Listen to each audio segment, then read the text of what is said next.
इस वीडियो में 1 जुलाई के इंपॉर्टेंट करंट अफेयर्स को हम लोग कवर करेंगे। तो देखिए हमारा पहला प्रश्न क्या है।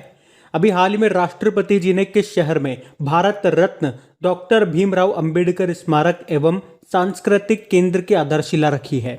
तो आंसर होगा लखनऊ। तो अभी राष्ट्रपति रामनाथ कोविंद जी ने लखनऊ के लोक भवन में डॉक्टर भीमराव अंबेडकर सांस्कृतिक केंद्र की आधारशिला रखी है। और इस केंद्र में क्या क्या होगा? एक तो बाबा साहब की 25 फीट ऊंची प्रतिमा होगी, संग्रहालय यानी कि म्यूजियम होगा, पुस्तकालय भी होगा यहाँ पे, और दर्शन के लिए उनके पवित्र अस्थि कलश भी होंगे। अच्छा देखो, ये तो हो गया प्रश्न और ये हो गया उसका उत्तर। अब यहाँ पे जो पॉइंट आता है वो है डॉक्टर भीमराव अंबेडकर। यहाँ से एग्जाम में आपके किस किस तरह के प्रश्न पूछे जाते हैं वो सारे मैं आपको कवर कराता हूँ, ध्यान से सुनते जाना। इनका जन्म कब हुआ था? इनका जन्म हुआ था 14 अप्रैल 1891 को। कहाँ पे? मध्य प्रदेश के महू में, जिसे अब डॉक्टर अंबेडकर नगर के नाम से भी जाना जाता है। और भारत के पहले कानून मंत्री कौन थे? यही थे भीमराव अंबेडकर जी।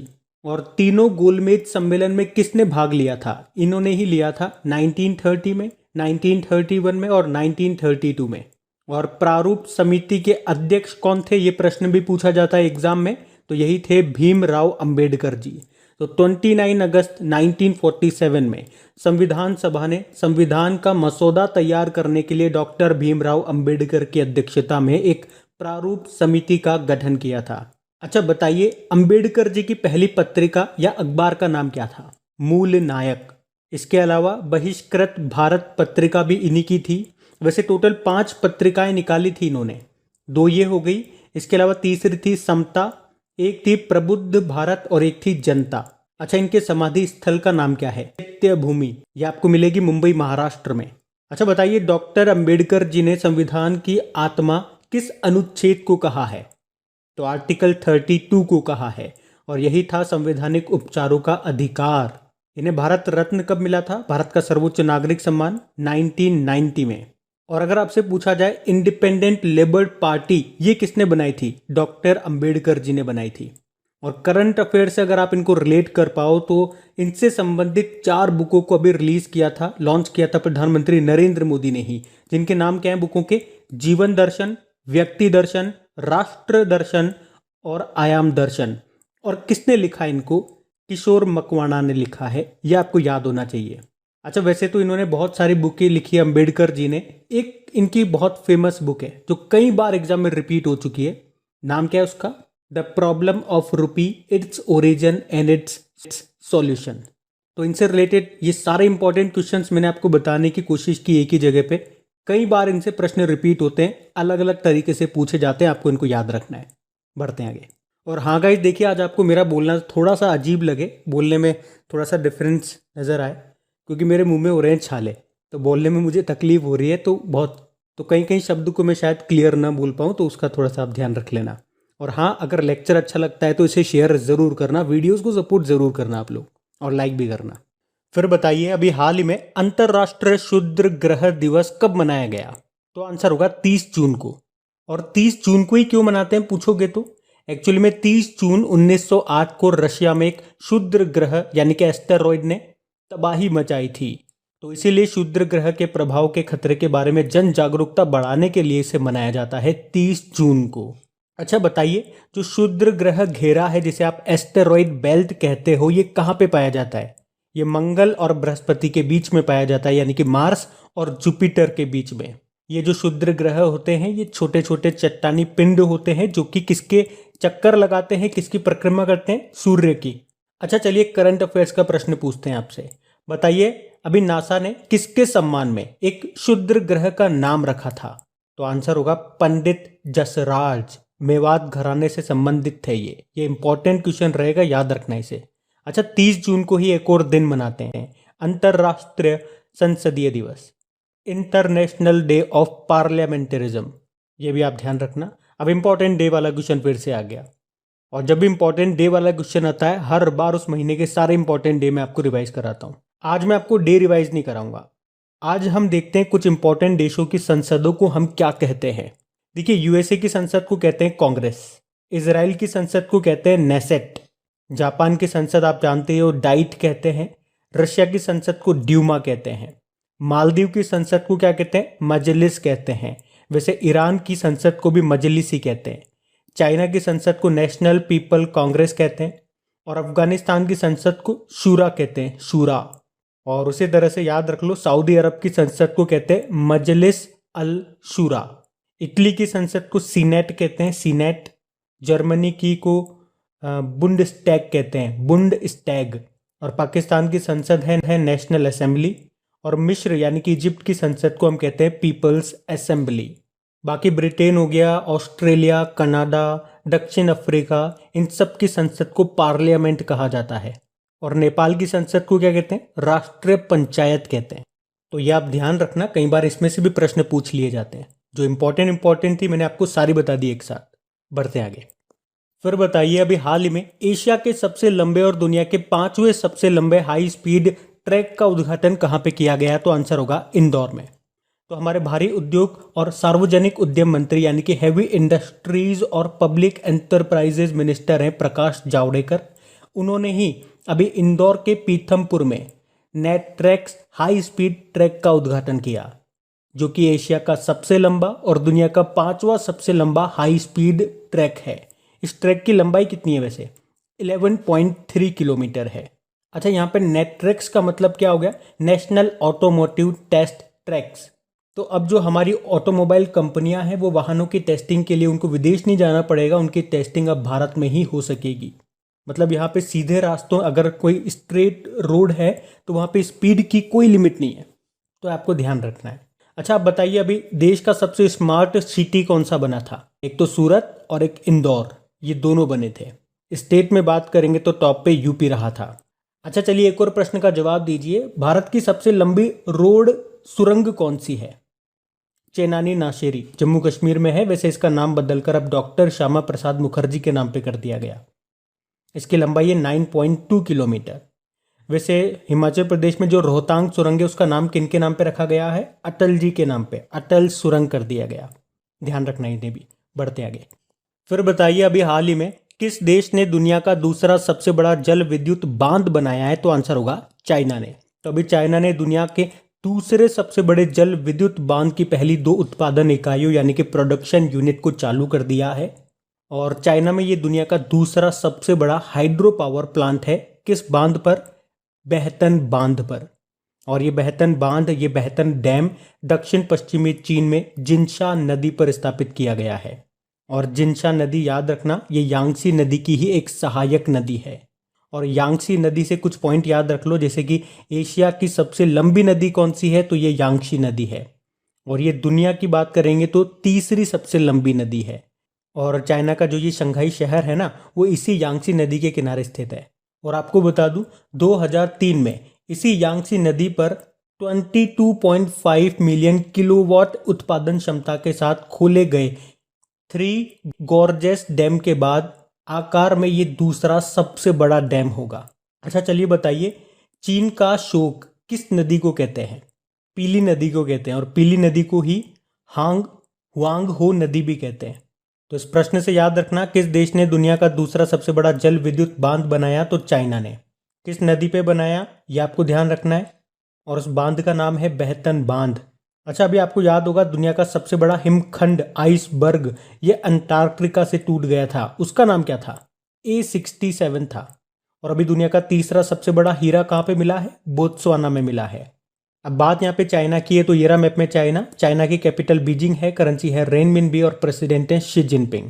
और देखो, चाइना के बीजिंग में ही आपको एशियन इंफ्रास्ट्रक्चर इन्वेस्टमेंट बैंक का हेडक्वार्टर मिलेगा और शंघाई कोऑपरेशन ऑर्गेनाइजेशन का हेडक्वार्टर मिलेगा। और बीजिंग में ही आपको पता है 2022 में विंटर ओलंपिक्स खेले जाएंगे। बढ़ते आगे। फिर बताइए, अभी हाल ही में सभी प्रारूपों में डेब्यू करने वाली सबसे युवा भारतीय खिलाड़ी कौन बन गई है? तो आंसर होगा शेफाली वर्मा। तो अभी शेफाली वर्मा ने इंग्लैंड के खिलाफ अपने वनडे करियर की भी शुरुआत कर दी है। आपको बता दूं, 17 साल की शेफाली वर्मा ने साल 2019 में, जब वो 15 साल की थी, तो 15 साल की उम्र में T20 क्रिकेट से पहली बार इंटरनेशनल क्रिकेट में आगाज किया था। और अभी कुछ समय पहले ही इंग्लैंड के खिलाफ ही टेस्ट डेब्यू भी किया था उन्होंने।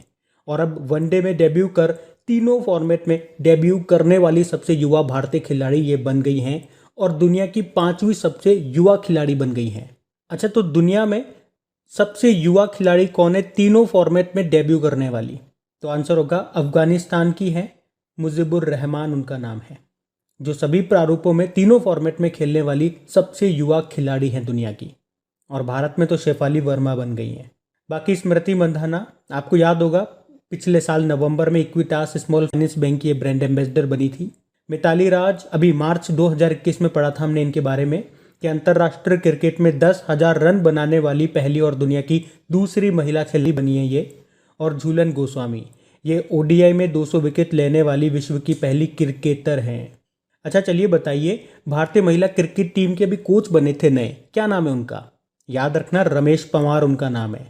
चलिए एक और प्रश्न का जवाब दीजिए। अभी किस भारतीय बल्लेबाज को 21वीं सदी का महानतम टेस्ट क्रिकेटर घोषित किया गया था?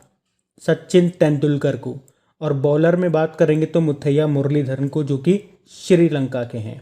और सचिन तेंदुलकर की ऑटोबायोग्राफी का नाम क्या है? प्लेइंग इट माई वे। चलिए एक प्रश्न का जवाब दे दीजिए। असम की पहली महिला वित्त मंत्री अभी कौन बनी थी? फाइनेंस मिनिस्टर, बताइए कमेंट बॉक्स में। बढ़ते आगे। फिर बताइए, बुक वाला प्रश्न है, हाल ही में anomalies in law and justice नाम की बुक को किसने लिखा है? तो आंसर होगा आर.वी. रविंद्रन ने। आर.वी. रविंद्रन ये सुप्रीम कोर्ट के पूर्व न्यायाधीश हैं, जिन्होंने ही ये बुक लिखी है जिसका नाम रखा है anomalies in law and justice. अभी इस बुक को किसने रिलीज किया? हमारे वर्तमान में जो चीफ जस्टिस ऑफ इंडिया हैं उन्होंने। क्या नाम है उनका? एन.वी. रमन्ना। 48 नंबर के चीफ जस्टिस ऑफ इंडिया हैं ये। और ये जो बुक है ये आम आदमी को ये समझाने का प्रयास करती है कि कानून और कानूनी प्रणाली यानी कि लॉ सिस्टम अभी भी विकसित हो रहे हैं। बाकी रवि शास्त्री, अभी इन्होंने बुक लिखी थी अपनी पहली, जिसका नाम है star gazing the player in my life. अच्छा, माई लाइफ से आपको एक बुक याद आनी चाहिए, मिल्खा सिंह की ये ऑटोबायोग्राफी है जिसका नाम है the race of my life. बाकी इंदिरा नूई की बात करेंगे, पेप्सिको की पूर्व सीईओ। माई लाइफ, अच्छा इनकी बुक का नाम भी माई लाइफ से स्टार्ट है। My life in full work family and our future नाम की बुक को इन्होंने लिखा। और Nitin Gokhale, Manohar Parrikar brilliant mind and simple life नाम की बुक को लिखा था। अच्छा, बुक की बात होती है तो एक नाम आपके जहन में आना चाहिए, डेविड डायोब का नाम, बहुत इंपॉर्टेंट नाम है ये फ्रांस के हैं। अभी अंतर्राष्ट्रीय बुकर पुरस्कार 2021 इन्होंने जीता इनके उपन्यास at night all blood is black के लिए। और शशि थरूर की भी एक बुक आई थी अभी, इनका नाम भी काफ़ी एग्जाम में पूछा जाता है, जैसे शशि थरूर हो गए, अमर्त्य सेन हो गए, अमिताभ घोष हो गए, ये बड़े इंपॉर्टेंट नाम है तो इनकी बुकों को हमेशा याद रखना। शशि थरूर की कौन सी बुक आई थी? An era of darkness. बढ़ते आगे।